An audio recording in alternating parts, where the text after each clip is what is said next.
অফিসে আমরা অনেক সময় হালকা মজা করি, কেউ কারো নামে ঠাট্টা করি। ইসলামী দৃষ্টিকোণ থেকে এসব কতটুকু গ্রহণযোগ্য, মজা করার কোনো সীমারেখা থাকলে জানাবেন অনুগ্রহ করে।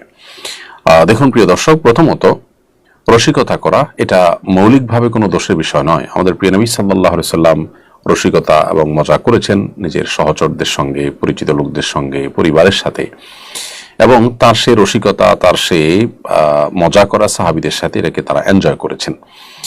এবং সেই সাথে তিনি রসিকতা সম্পর্কে আমাদেরকে দিক এবং নির্দেশনাও দিয়েছেন, এবং তিনি বলেছেন যে ওই ব্যক্তির জন্য তিনি জান্নাতের দায়িত্ব নিয়েছেন, জান্নাতের মধ্যে প্রাসাদ আল্লাহর কাছ থেকে পাইয়ে নেওয়ার দায়িত্ব নিয়েছেন, যে ব্যক্তি মিথ্যা বলে না, যদিও সেটা ঠাট্টা করে, বিদ্রুপ করেও। তার মানে হলো যে আমরা কোনো কারোর সাথে রসিকতা করে এমন কথা বলবো যেটা আসলে অসত্য, মিথ্যা কথা, রাহা মিথ্যা কথা, এটা রসিকতা করে মজার ছলে বলাও জায়েজ নয়। অতএব আমরা নিজেদের আলোয়, নিজেদের পরিবেশে, আঙিনায় যখন আমরা রসিকতা করব, এই মূলনীতিটা মাথায় রাখতে হবে। দ্বিতীয়ত, আপনি বলেছেন যে অনেক সময় কারোর নামে ঠাট্টা করেন। এখানে ঠাট্টা বলতে যদি জাস্ট রসিকতাই হয় এবং যাকে ঠাট্টা করছেন তিনিও এটাকে এনজয় করছেন, এরকম হয়, তাহলে ঠিক আছে। কিন্তু তিনি যদি মনে কষ্ট পান, তিনি যদি আঘাতপ্রাপ্ত হন, তার যদি কোনো দুঃখ লাগবে বলে মনে হয়, তাহলে সেক্ষেত্রে সেটি কিন্তু জায়েজ নয়। কারণ আল্লাহ সুবহানাহু ওয়া তাআলা পরিষ্কারভাবে নিষেধ করেছেন, লা ইয়াসখার কওমুম মিন কওমিন আসা আন ইয়াকুনু খায়রাম মিনহুম। কেউ যেন কাউকে নিয়ে বিদ্রুপ না করে, ঠাট্টা না করে, এটা নিষেধ। এবং সেই সাথে কারণ নামকে ব্যঙ্গ করে আপনি রসিকতা যদি করেন, সেক্ষেত্রে আমাদের মাথায় রাখতে হবে, আল্লাহ বলেছেন ওয়ালা তানাবাযু বিল আলকাব, তোমরা কারণ নাম ব্যঙ্গ বিদ্রুপ করে ডাকবে না।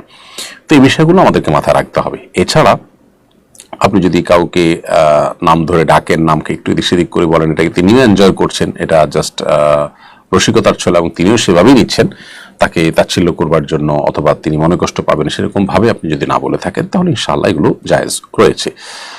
অতএব সেই জিনিসটা আমাদেরকে মাথায় রাখতে হবে। তাছাড়া কারোর পেছনে মিথ্যা, গীবত, সম্মানহানিকর কোনো কিছু যেন না থাকে, সেগুলোকে বিশেষভাবে খেয়াল রাখতে হবে।